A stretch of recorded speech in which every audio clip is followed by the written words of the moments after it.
योग वशिष्ठ स्वाध्याय की आज की संध्या में आप सभी का बहुत बहुत स्वागत। आत्मवंदन। और आइए आज की स्वाध्याय की इस श्रृंखला में ध्यान से शुरू करेंगे। और पहले हम कुछ समय ध्यान करेंगे। ध्यान के लिए आप सभी आलथी पालथी मारकर या अगर चेयर पे बैठे हैं तो दोनों पैरों को क्रॉस करके बैठ जाएंगे। दोनों हाथों की उंगलियों को आपस में फंसाकर गोद में रख लीजिए और अपने चश्मे उतार दीजिए। अपनी दोनों आंखों को बंद करते हुए रीढ़ की हड्डी को बिल्कुल सीधा रखते हुए, गर्दन को भी बिल्कुल सीधा रखते हुए एक गहरी लंबी सांस लेकर धीरे धीरे छोड़ दीजिए।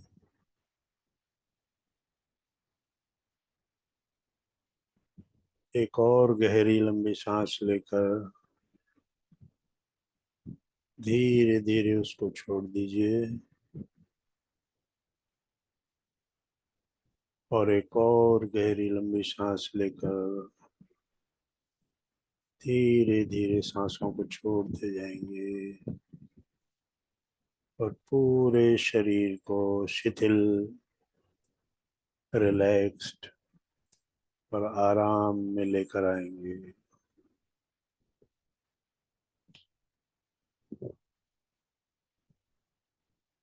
अब अपनी सहज स्वाभाविक प्राकृतिक सांसों के ऊपर अपने ध्यान को लगाइए। धीरे धीरे अपने विचारों के शांत होने का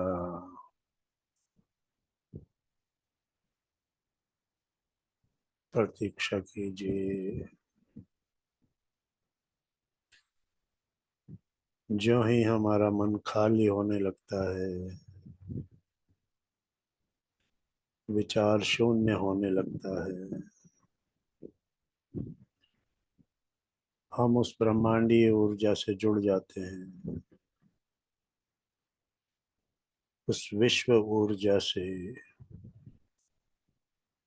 ऊर्जा के उस अनंत सागर से हमारा सीधा संपर्क हो जाता है और हमारे सहस्त्रार चक्र के माध्यम से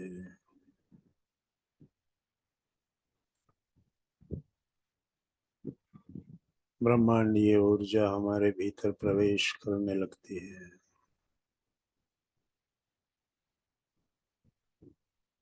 पूरी तरह से अपनी सांसों के साथ बने रहें।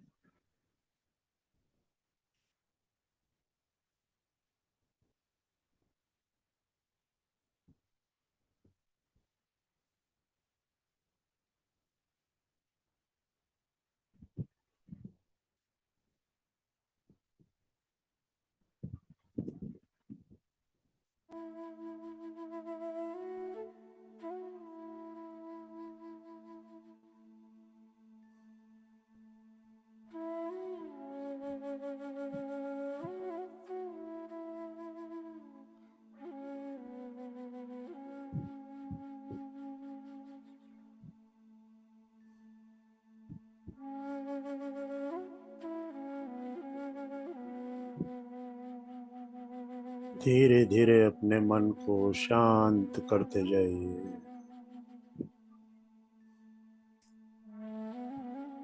शून्य विचार की अवस्था,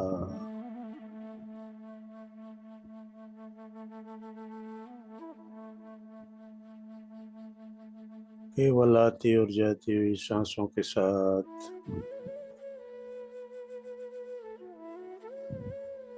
अपनी एकाग्रता बनाए रखें।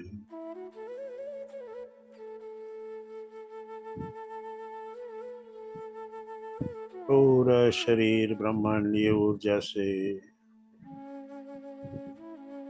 भरता जा रहा है।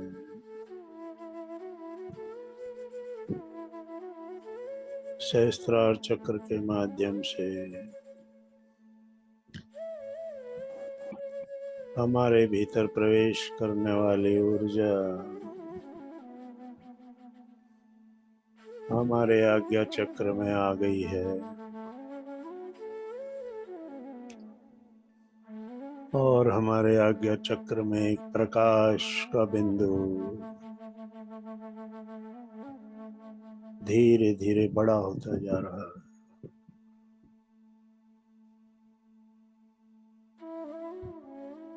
इस प्रकाश पे अपना ध्यान टिकाइए।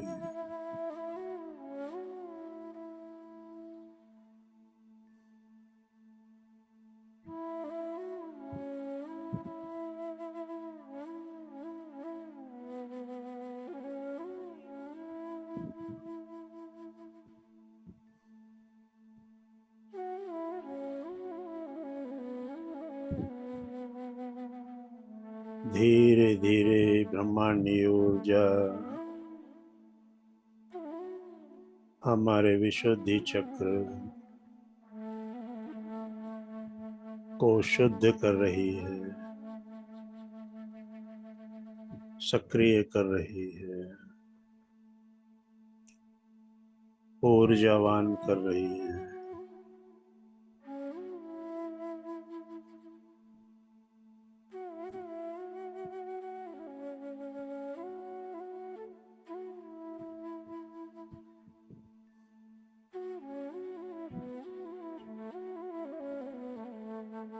और अब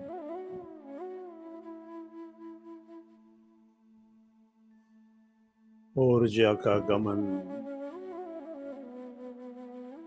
नीचे के चक्र की ओर हो रहा है।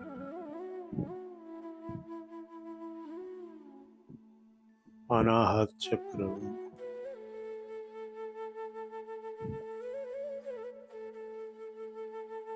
हमारे हृदय क्षेत्र में स्थित इस चक्र की ऊर्जा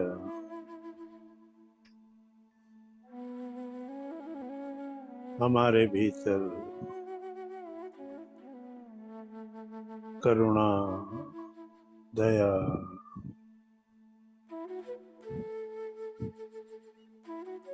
विश्व बंधुत्व,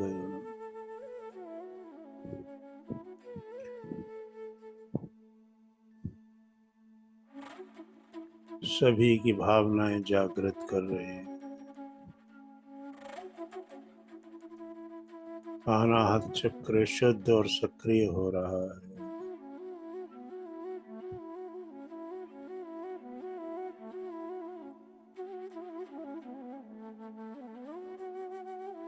और अब हमारी यह ऊर्जा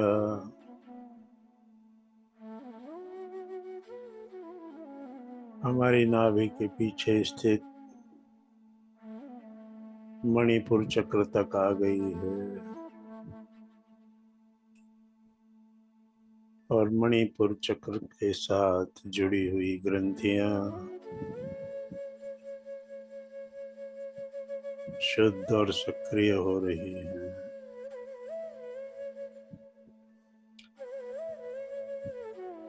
हमारे पाचन तंत्र से संबंधित सभी अंग शुद्ध और सक्रिय हो रहे हैं।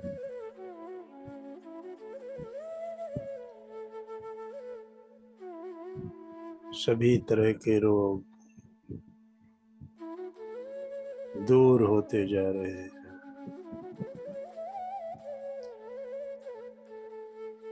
स्वस्थ निरोगी सभी अंग पूरी ऊर्जा से भरपूर हो गए।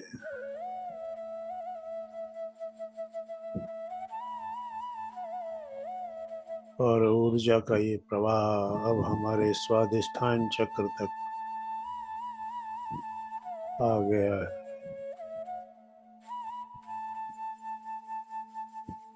स्वादिष्ठान चक्र को पूरी तरह से शुद्ध सक्रिय करता हुआ ऊर्जा का ये प्रवाह हमारे मूलाधार चक्र तक आ गया है।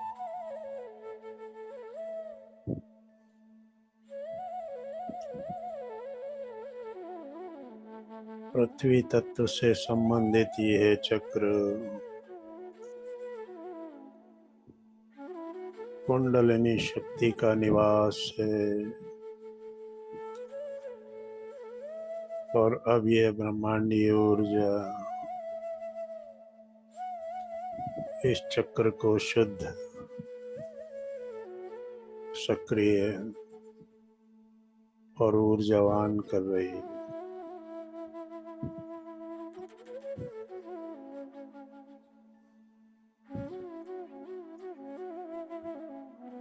मूलाधार चक्र की सक्रियता से मस्तिष्क की स्थिरता,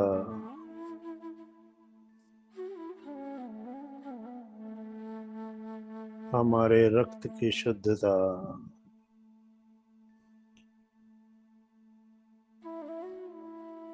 और हमारे पूरे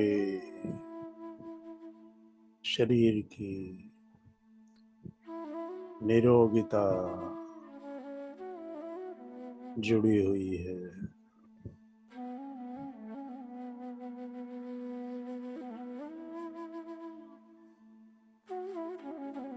और यह ब्रह्मांडीय ऊर्जा अब हमारी प्रत्येक कोशिका में जा रही है।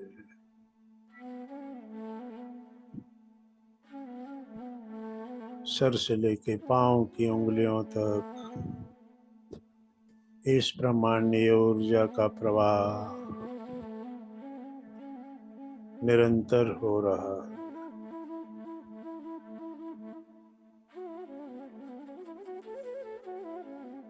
मन पूरी तरह से शांत हो चुका है। केवल आती और जाती हुई सांसों के माध्यम से हम इस वर्तमान पल के साथ जुड़े हुए हैं। ना कोई अतीत, ना भविष्य, केवल वर्तमान पल और सांसों की इस आती और जाती हुई श्रृंखला के साथ निर्विचार हुआ मन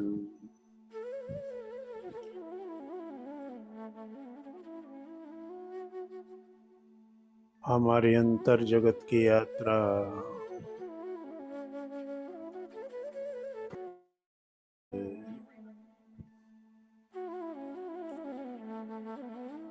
बाहरी जगत के कोलाहल से दूर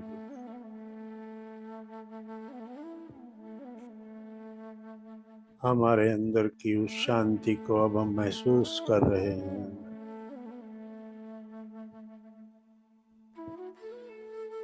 जो केवल हमारे ही अंदर मौजूद है। सिर्फ हमको उसको खोजना है, ढूंढना है, प्राप्त करना है उस असीम शांति को। अंतर जगत की यात्रा के साथ साथ हम धीरे धीरे महसूस करते जा रहे हैं।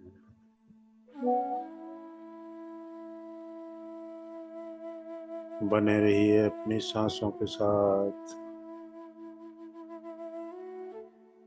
और गहरे उतरते जाइए इस शांति के सागर में।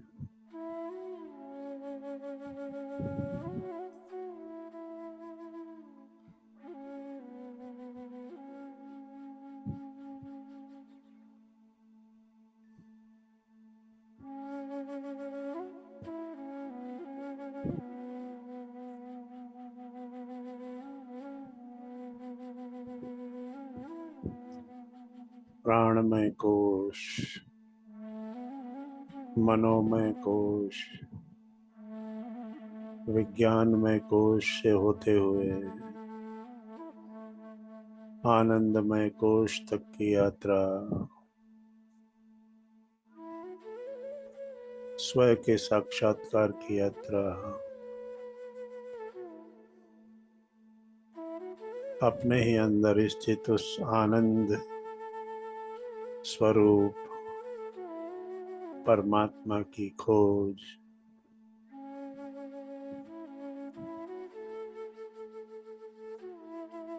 ध्यान की इस यात्रा में विश्व ऊर्जा से जुड़े हुए शांत मन और स्थिर मस्तिष्क के साथ अपने भीतर स्थित उस गहरी शांति को हम पूरी तरह से समर्पित हो चुके हैं। इस देह के अस्तित्व से भी पूरी तरह से मुक्त होकर केवल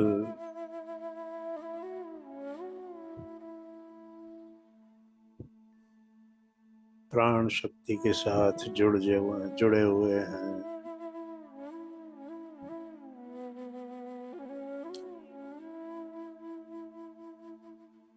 प्राणवायु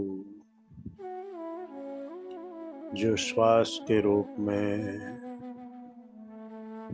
निरंतर जीवन को भीतर ला रही है और हर जाती हुई सांस के साथ हमारे भीतर की सारी नेगेटिविटी, काम, क्रोध, मद, लोभ, मात्सर्य धीरे धीरे बाहर होते जा रहे हैं।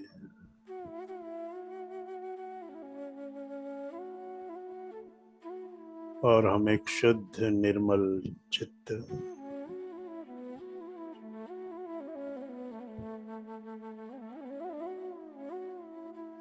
होते जा रहे हैं।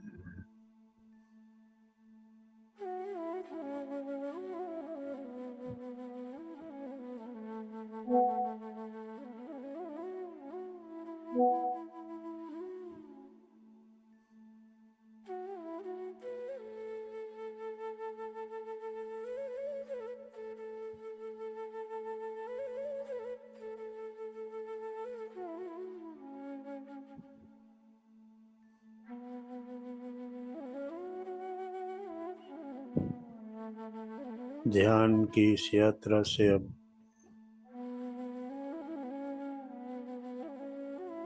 वापस लौटेंगे अपनी सहज चेतना में।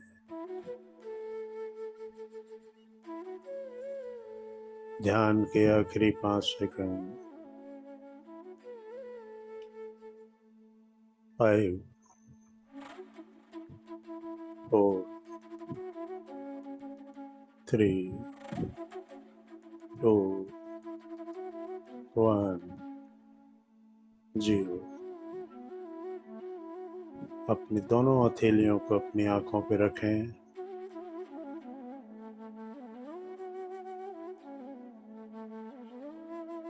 और एक गहरी मुस्कुराहट के साथ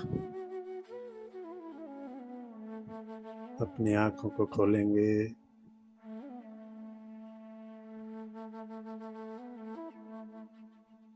और धीरे धीरे वापस अपनी सहज चेतना में लौटेंगे।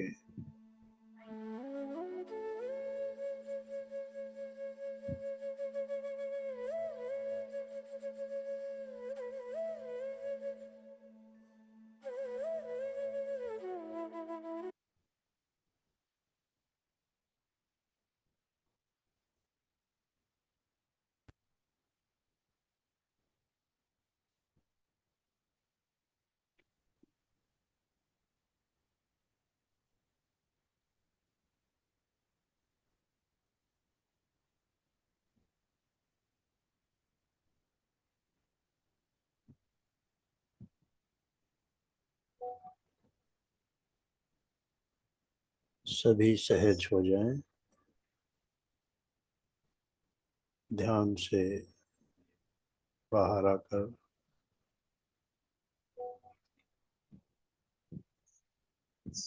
अपनी सामान्य स्थिति में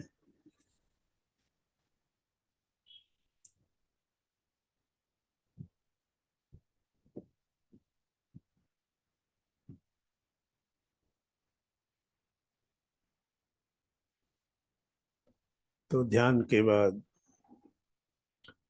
हम ज्ञान की यात्रा पे आगे बढ़ेंगे। और जैसा कि आपको ज्ञात है, हम योग वशिष्ठ का स्वाध्याय कर रहे हैं।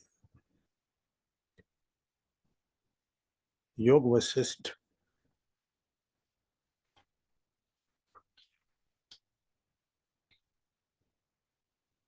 जो कि ब्रह्मवाद का ग्रंथ है,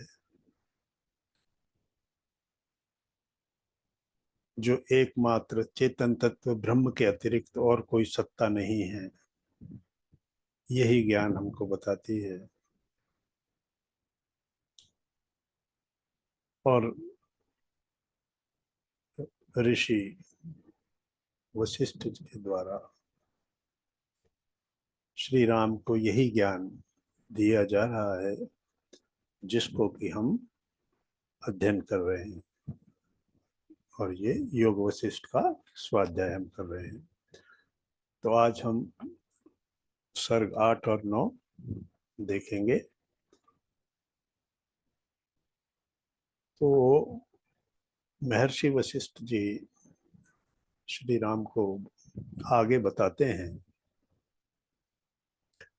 पुरुषार्थ की प्रबलता बताते हुए देव के स्वरूप का विवेचन तथा शुभ वासना से युक्त होकर सत्कर्म करने की प्रेरणा, ये बताते हैं।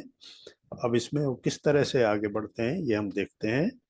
श्री वशिष्ठ जी कहते हैं, श्री राम बताओ तो सही, इस लोक में जो शूरवीर, पराक्रमी, बुद्धिमान और पंडित हैं, वे किस देव की प्रतीक्षा करते हैं? इन महामुनि विश्वामित्र जी ने देव को दूर से ही त्याग कर पौरुष से ही ब्राह्मणत्व प्राप्त किया है और किसी साधन से नहीं। तो महर्षि विश्वामित्र जो थे वो क्षत्रिय थे, राजा थे और राजर्षि थे, लेकिन उन्होंने अपनी तपस्या से, अपने पौरुष से, पुरुषार्थ से ब्रह्मर्षि का पद प्राप्त किया था। हमने तथा दूसरे दूसरे पुरुषों ने जो इस समय मुनि पदवी को प्राप्त हैं, चिरकाल तक किए गए पौरुष से ही आकाश में विचरण करने की शक्ति प्राप्त की है। पूर्व में जो ऋषि मुनि थे वो इतनी शक्तियां प्राप्त कर लेते थे कि वो आकाश में भी सहज रूप से ही विचरण कर लेते थे, लेकिन उन शक्तियों को प्राप्त करने के पीछे सिर्फ पौरुष ही था, पुरुषार्थ ही था, कोई भाग्य या दैव नहीं था। हिरण्यकशिपु आदि दानवेंद्रों ने पुरुषोचित प्रयत्न से ही देव समुदाय को दूर भगाकर त्रिलोकी का साम्राज्य प्राप्त किया था। तो पौरुष जो भी करेगा, भले ही वो आसुरी शक्तियां भी हों, अगर वो पुरुषार्थ करती हैं तो वो देवताओं पर भी उन्होंने विजय प्राप्त कर ली थी। फिर इंद्र आदि देवेश्वरों ने पुरुषोचित प्रयत्न से ही शत्रु सेना को छिन्न भिन्न एवं जर्जर करके दानवों से बलपूर्वक इस विशाल जगत का राज्य छीन लिया था।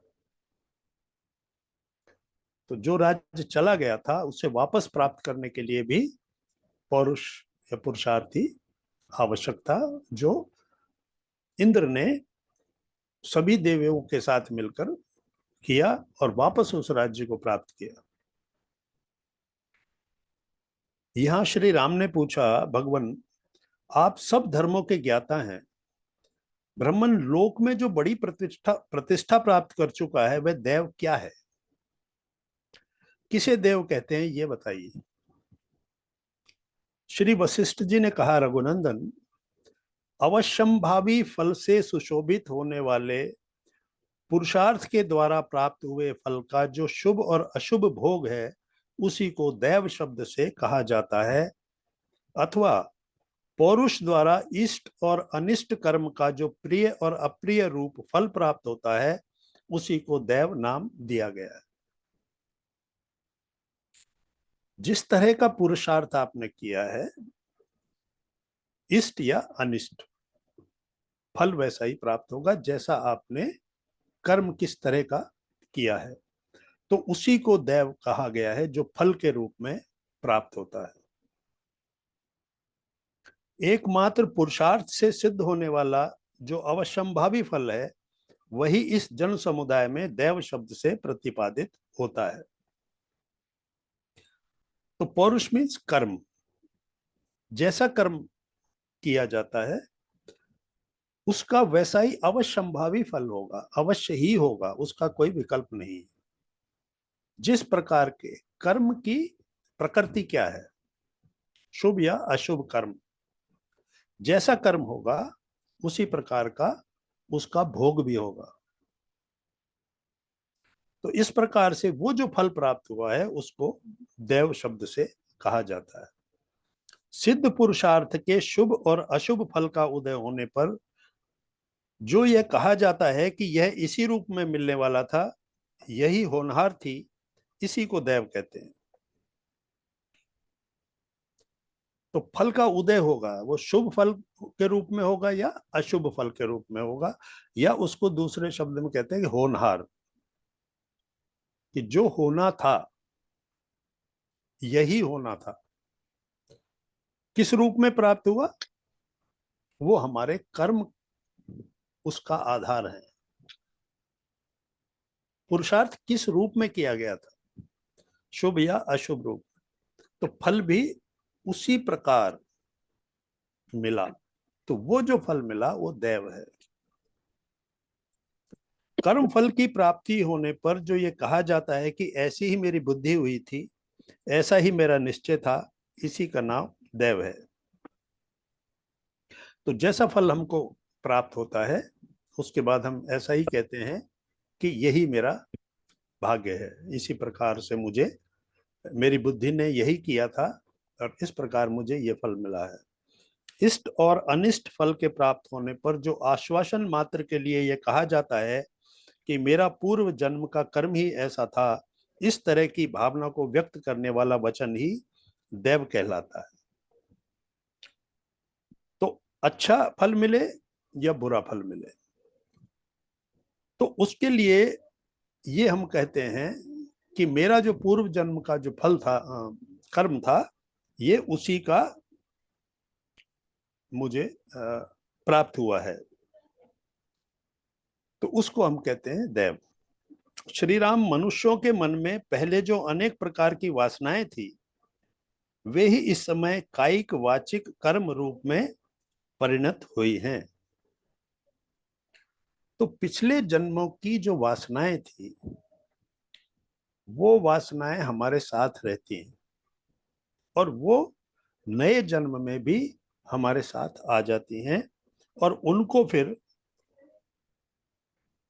कायिक और वाचिक रूप में हम कर्म के रूप में उन वासनाओं को प्राप्त करने के लिए, इच्छाओं को पूरा करने के लिए, कायिक यानी काया से, शरीर से, और वाचिक मन और वचन से जो भी कार्य करते हैं वो कर्म रूप में परिणित हुई है। यानी हम पीछे से उन वासनाओं को लेकर आते हैं, फिर वो वासनाएं हमें हमें उस तरह के कर्म में प्रवृत्त कर देती हैं जो हमारी काया से, शरीर से, यानी हमारे शरीर में क्या क्या है, कर्मेंद्रियां और ज्ञानेंद्रियां। तो हमारी कर्मेंद्रियां और ज्ञानेंद्रियों के माध्यम से या मन और वचन से जो भी कर्म हम करते हैं, शुभ या अशुभ, वो हमारी पहले की वासनाएं जो हैं उन्हीं की अभिव्यक्ति हैं। जीव में जिस प्रकार की वासना होती है वह शीघ्र वैसा ही कर्म करता है। तो वासना वो साथ लेकर आता है, यानी कारण वो साथ लेकर आता है, और कर्म जो है वो फिर वैसा ही करता है जो उस वासना की पूर्ति के लिए आवश्यक है। मन में वासना और हो और वह कर्म किसी और ही प्रकार का करे, यह संभव नहीं। तो वासना और कर्म एक दूसरे से जुड़े हुए, विपरीत नहीं हो सकते। जो गांव में जाने की इच्छा रखता है वह गांव में, और जो नगर में जाना चाहता है वह नगर में पहुंच जाता है, इच्छा की वजह से। जो जो मनुष्य जिस जिस वासना से युक्त होता है वह उसी उसी के लिए सदा प्रयत्न करता है। तो हमारे जीवन का जो आधार बन जाता है, हमारे जीवन का उद्देश्य जो बन जाता है, वो हमारे अंदर जो वासनाएं हम लेकर आए हैं उनकी पूर्ति के लिए किए गए कर्म, वही हमारा जीवन बन जाता है, वही हमारा पुरुषार्थ बन जाता है। पूर्व जन्म में फल की उत्कट अभिलाषा होने से जो कर्म प्रबल प्रयत्न के द्वारा किया जाता है वही इस जन्म में दैव शब्द से कहा जाता है। तो पूर्व जन्म में भी कर्म किया था और किसी फल की उत्कट अभिलाषा से उस कर्म को किया था, तो वो जो कर्म था वो कर्म अब भाग्य बनकर इस जन्म में आ गया है, जो दैव कहलाता है। पूर्व जन्म के उस कर्म का पर्यायवाची शब्द दैव है। तो पूर्व जन्म का वो जो कर्म था अब वो भाग्य बनकर हमारे सामने आ गया। कर्म करने वालों के सभी कर्म इसी रीति से होते हैं। तो कर्म की जो जो आधारशिला है कि कर्म किस प्रकार किया जाता है, कर्म करने की प्रेरणा किस प्रकार प्राप्त होती है, तो ये जो है कर्म करने वालों की इसी रीति से ये प्रक्रिया चलती है। अपनी प्रबल वासना ही कर्म है। कर्म के पीछे कोई कारण होता है, और कारण क्या है? प्रबल वासना, इच्छाएं।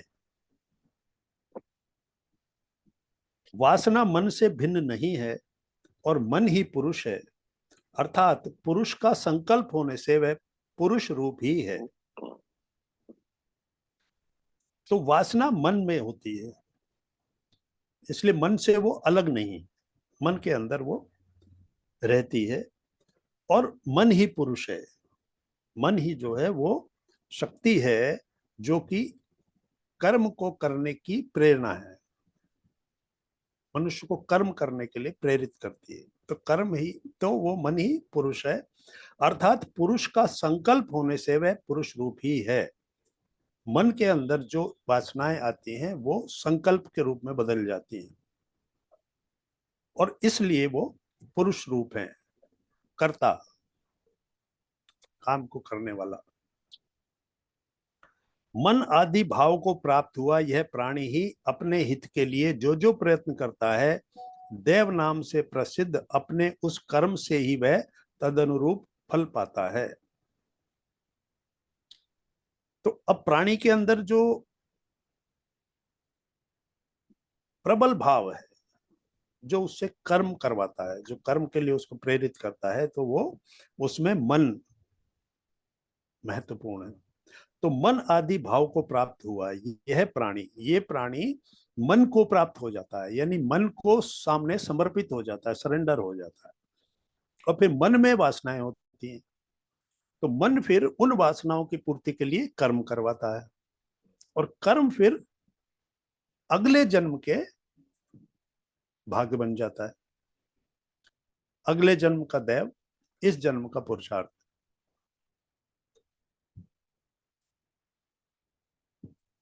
तो जो जो मन जो जो कार्य करवाता है प्राणी से अपने हित के लिए, प्राणी अपना हित समझता है कि ये कार्य करने में, ये चीज प्राप्त करने में मेरा हित है।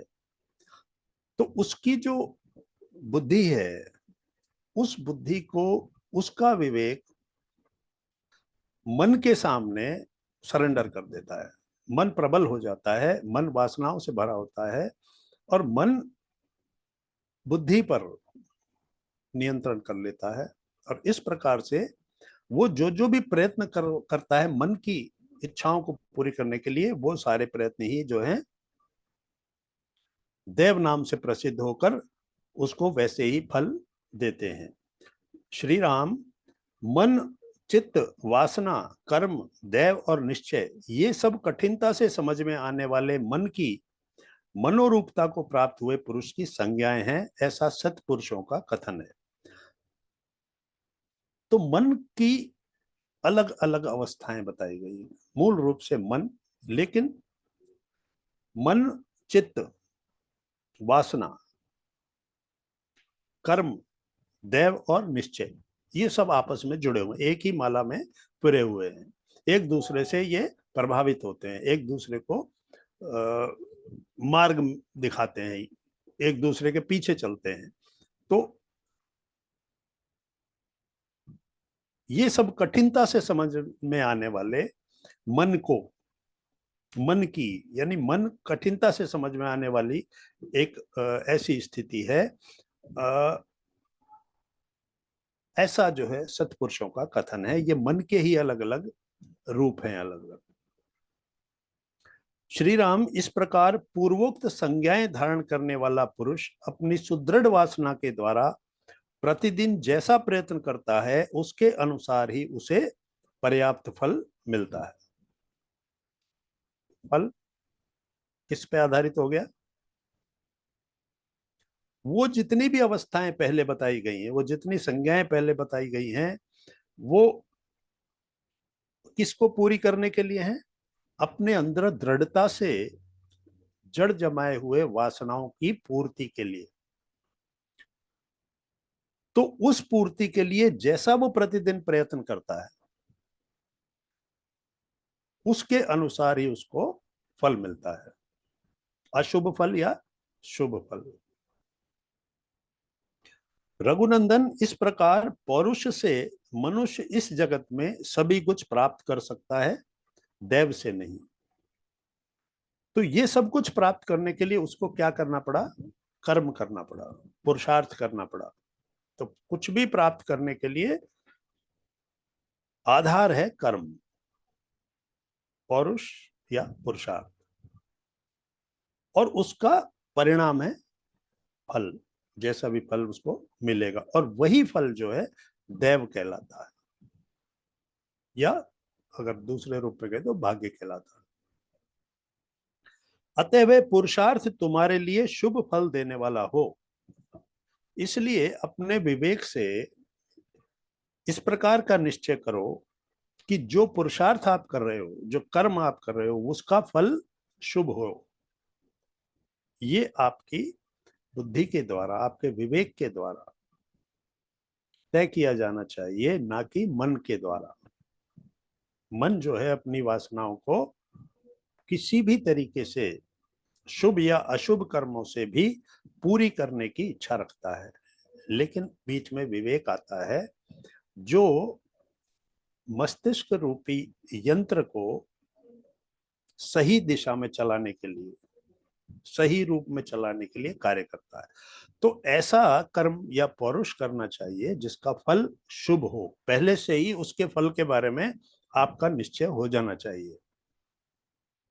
तुम अपने प्रयत्न से प्राप्त परम पुरुषार्थ द्वारा ही सदा बने रहने वाले परम कल्याण को प्राप्त होगे, अन्यथा नहीं। तो अपना प्रयत्न ही पुरुषार्थ है, और इस पुरुषार्थ से ही परम कल्याण को प्राप्त किया जा सकता है। अन्यथा इस संसार चक्र में निरंतर अपनी वासनाओं की पूर्ति के लिए ये आवागमन जो है चलता रहता है। ये क्रम कभी टूटता नहीं। अनंत जन्म जो है इसी कार्य में लगे रहते हैं।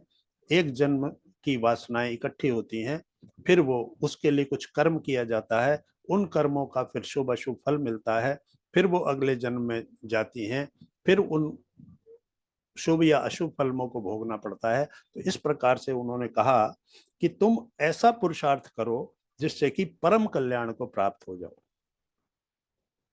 श्रुति में जो चैतन्य मात्र स्वरूप प्राज्ञ पुरुष बताया गया है वही तुम हो, ये जड़ शरीर नहीं हो।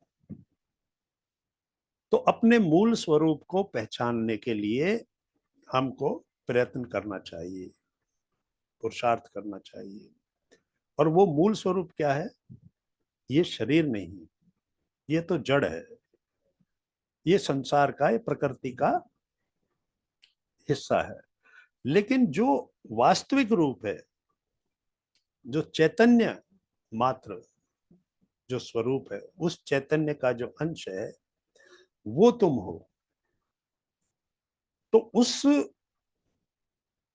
को जब आपने जान लिया या उसके मार्ग पर जब आप आगे बढ़ेंगे तो वही परम कल्याण का मार्ग है। नहीं तो इस शरीर को अगर अपना माना तो शरीर की इच्छाओं के साथ मन जुड़ा हुआ है, और मन के इस वासनाओं को पूर्ण करने के लिए आपका निरंतर आवागमन जारी रहेगा। आप मुक्त नहीं होगे। तुम स्वयं प्रकाश रूप चेतन हो। ये जो सब संसार है, ये जो पूरा ब्रह्मांड है, इसको जो प्रकाशित कर रहा है वो जो चेतन है, उसी का तुम अंश हो। अन्य चेतन से प्रकाशित होने की योग्यता तुम में कहाँ है? यानी तुम में स्वयं में ऐसी कोई योग्यता नहीं है कि तुम किसी और चेतन से प्रकाशित हो जाओ। वही एक चेतन है जो तुमको प्रकाशित कर सकता है। जैसे कि इस पूरे ब्रह्मांड में एक ही सूर्य है, वो एक ही सूर्य सबको प्रकाशित करता है, किसी दूसरे सूर्य की आवश्यकता नहीं है और ना ही कोई दूसरा सूर्य है। तो इस प्रकार हमको ये पूरी तरह से अपने अंदर दृढ़ निश्चय करना है कि मैं एक ही चेतन का अंश हूं, उसी का स्वरूप हूं। यदि तुम्हें दूसरा कोई चेतन प्रकाशित करता है ऐसा मान लिया जाए, तो फिर उसे दूसरा कौन प्रकाशित करता है, यह प्रश्न खड़ा हो जाएगा। तो अगर यह चेतन आपको प्रकाशित नहीं करता, यानी अगर आप इस चेतन के स्वरूप नहीं हो, इस चेतन के अंश नहीं हो, तो फिर वो दूसरे चेतन का को प्रकाशित कौन कर रहा है? वो दूसरा चेतन कहां से प्रकाशित हो रहा है? अर्थात जितने भी चेतन हैं वो सब एक के ही रूप हैं, अलग अलग, और उसका ही हम भी एक अंश हैं। यदि उसका भी कोई अन्य चेतन प्रकाशक हो तो फिर उसका कौन प्रकाशित करेगा? तो इस प्रकार से अगर हम ये देखें कि सभी लोग अलग अलग चेतन से प्रकाशित हो रहे हैं, तो फिर उन सबको कौन प्रकाशित कर रहा है? तो जितने भी प्राणी मात्र हैं, जितने भी जीव हैं, वो सब एक ही चेतन के से प्रकाशित हो रहे हैं, एक ही सूर्य की सभी किरणें हैं। इस प्रकार अनवस्था दोष प्राप्त होता है जो वस्तु का साधक नहीं है। अनवस्था एक अवस्था है, स्थिति है, और एक अनवस्था कोई स्थिति है ही नहीं, उसको समझा ही नहीं जा सकता। तो उसको समझने के लिए हमको इस पर विश्वास करना होगा कि मैं उस चेतन का, उस प्रकाश रूप हूं। इसलिए मनुष्य को चाहिए कि वह शुभ और अशुभ मार्गों से बहती हुई वासना रूपणी नदी को पुरुषोचित प्रयत्न के द्वारा अशुभ मार्ग से हटाकर शुभ मार्ग में ही लगाए। तो यहां पर वो अब बता रहे हैं, ज्ञान दे रहे हैं, परामर्श दे रहे हैं कि क्या करना चाहिए। तो वासना रूपणी नदी बह रही है, यानी हमारे अंदर से इच्छाएं जो है लगातार निकल रही है, आ रही है, जा रही है। ये सब वासना रूपणी नदी जो है ये निरंतर बह रही है, और ये शुभ और अशुभ मार्गों से होती बह रही है। इसने कोई अपना ऐसा निश्चित मार्ग नहीं बनाया कि जो ये केवल शुभ मार्ग से ही जाएगी। तो वासना रूपणी नदी शुभ और अशुभ मार्गों से बहती हुई जाती है। तो सही कार्य क्या करना है?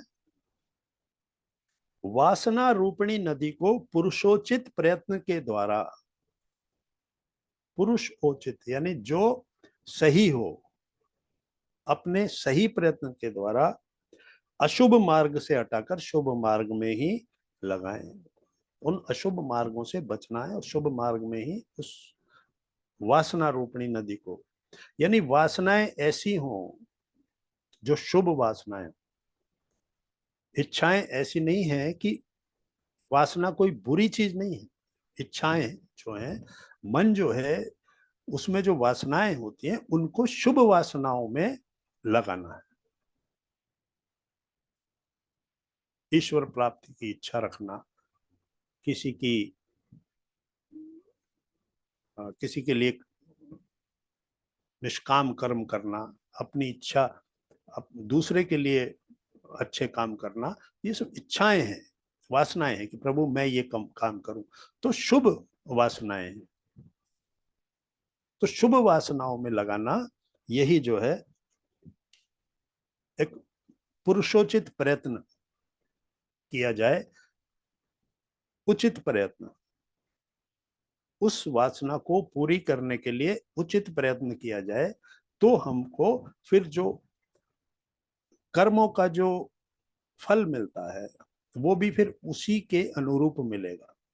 हमें वही मिलेगा जो हमारी वासना है और जिसको पूरी करने के लिए हमने वो प्रयत्न किया है। तो फल प्रयत्न से मिलता है। तो पहले वासना यानी इच्छा, फिर उसको पूरी करने के लिए प्रयत्न, और प्रयत्न के बाद उसका फल। और फल को फिर दो भाग में बांटेंगे, शुभ या अशुभ। तो जो मूल है, जो वासना जहां से चली है, वही अगर शुभ या अशुभ हुई तो कर्म भी वैसा ही होगा, फल भी वैसा ही होगा। तो सुधार कहाँ करना है? वासना में, इच्छा में। तो वो अशुभ और शुभ मार्गों से जाती हुई वासना रूपिणी जो नदी है, वहां शुभ कार्यों को, शुभ फलों को प्राप्त करने की, शुभ वासनाओं को ही अपने मन में लाने की प्रयत्न करना है, फिर वैसा ही कर्म करना है, फिर वैसा ही फल मिलेगा। मनुष्य का चित्त शिशु के समान चंचल होता है। छोटा बच्चा होता है, चंचल होता है, कभी यहाँ जा रहा है, कभी वहां जा रहा है, कहीं एक जगह टिकता नहीं। तो वैसे ही मनुष्य का मन होता है। उसे अशुभ मार्ग यानी पाप से अगर हटा दिया जाए तो शुभ मार्ग यानी वो पुण्य में चला जाता है। दो ही मार्ग है, या तो वो पुण्य मार्ग में जाएगा या पाप मार्ग में जाएगा। तो पाप मार्ग से उसको हटाना। तो छोटे बच्चे को जिस तरह अगर वो कोई ऐसा काम करने के लिए जा रहा है जो उसके लिए हानिकारक है, तो हम उसको वहां से हटा देते हैं। तो उसी तरह अपने मन को भी एक छोटा बच्चा समझते हुए उसको पाप मार्ग से हटा दिया जाए, तो वो स्वयं ही पुण्य मार्ग पर आ जाता है। और यदि शुभ मार्ग से हटाया जाए तो अशुभ मार्ग में चला जाता है। तो एक दूसरे के विपरीत जो भी स्थिति है, अगर वो शुभ मार्ग से उसको अगर सही काम से अगर हटा दिया जाएगा तो वो गलत काम करने में चला जाएगा। इसलिए उसे बलपूर्वक पाप मार्ग से हटाकर पुण्य के मार्ग में लगाना चाहिए। बलपूर्वक, पूरी तरह से अपनी शक्ति लगाकर। क्योंकि मन को नियंत्रित करना, मन को निर्देश देना, मन को सही मार्ग पर लाना, ये पूरी तरह से दृढ़ निश्चय के साथ, पूरे प्रयत्न के साथ किया जाता है, तभी वो मन शुभ मार्ग में लगने के लिए तैयार होता है। अर्थात संसार रूपी जो आकर्षण है,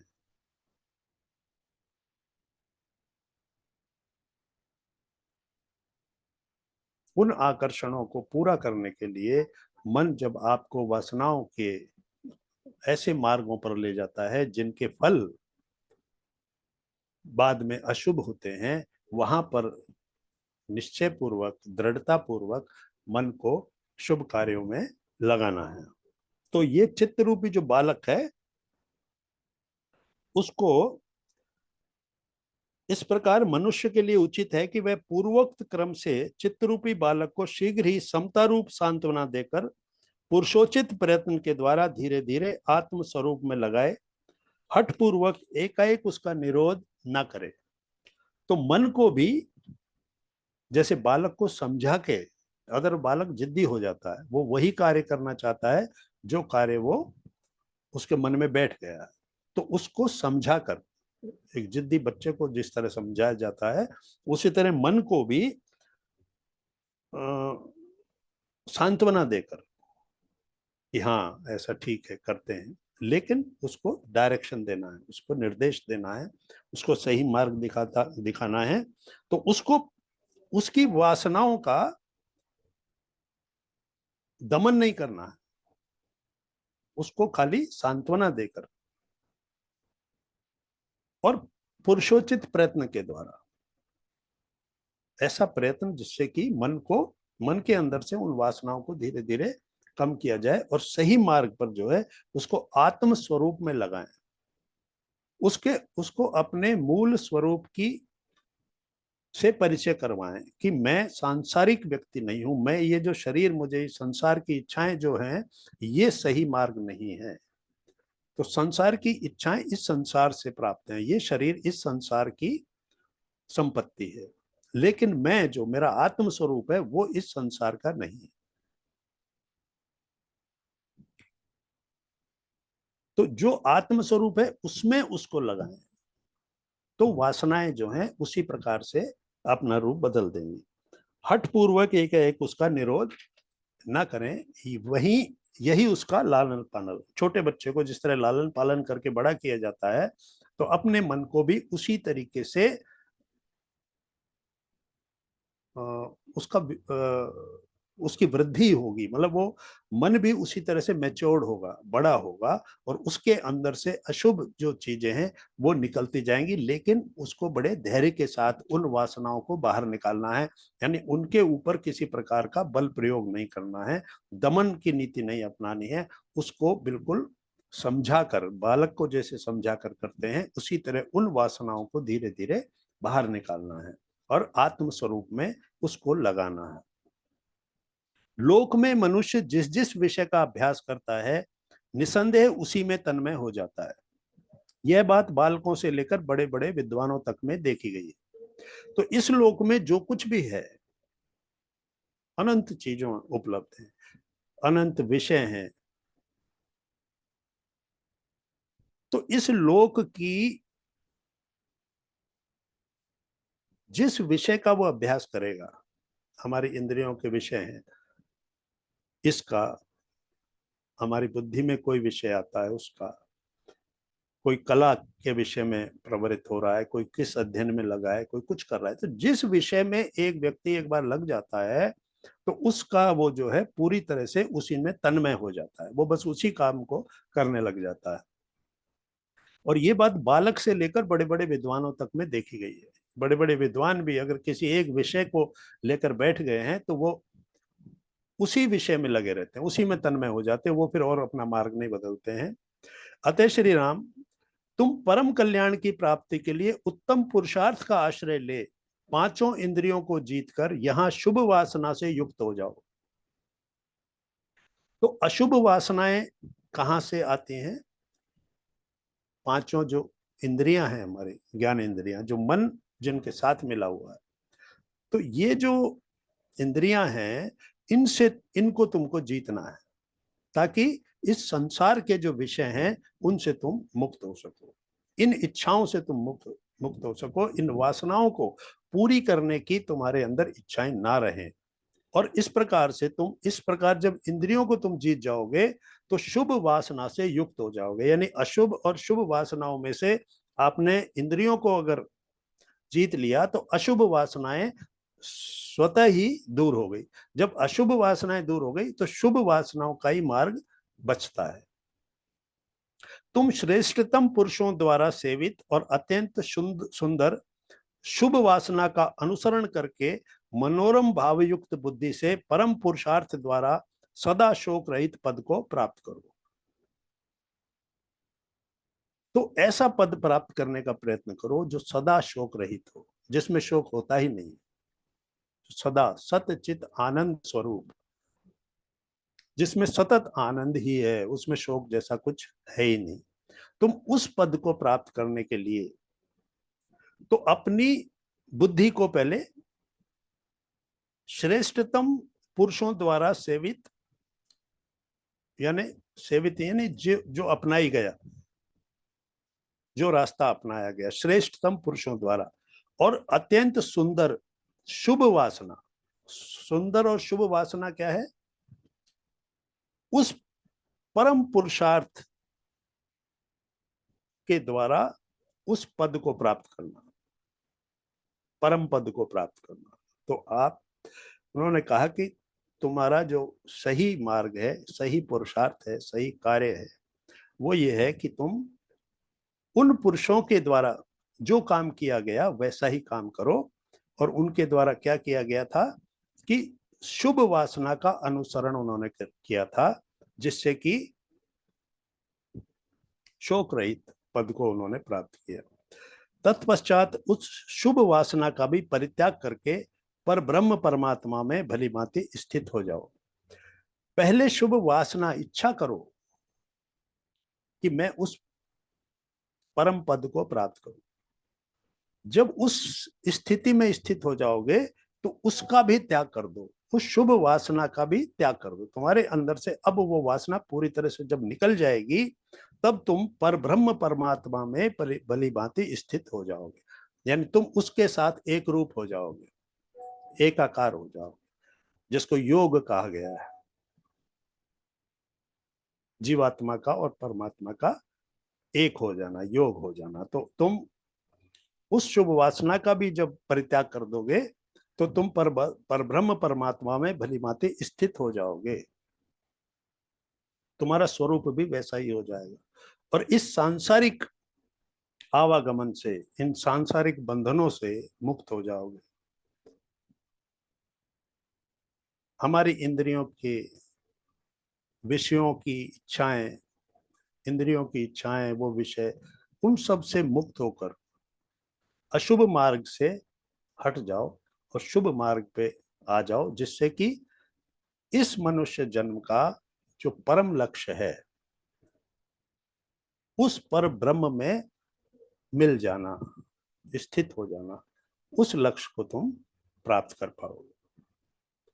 तो इस प्रकार ये सर्ग 8-9 वशिष्ठ जी ने श्री राम को बताया था। अभी आज यहीं तक करेंगे। अगला सर्ग अगले रविवार को। अगर कोई प्रश्न करना चाहते हैं या बात करना चाहते हैं तो हम कर सकते हैं। जी।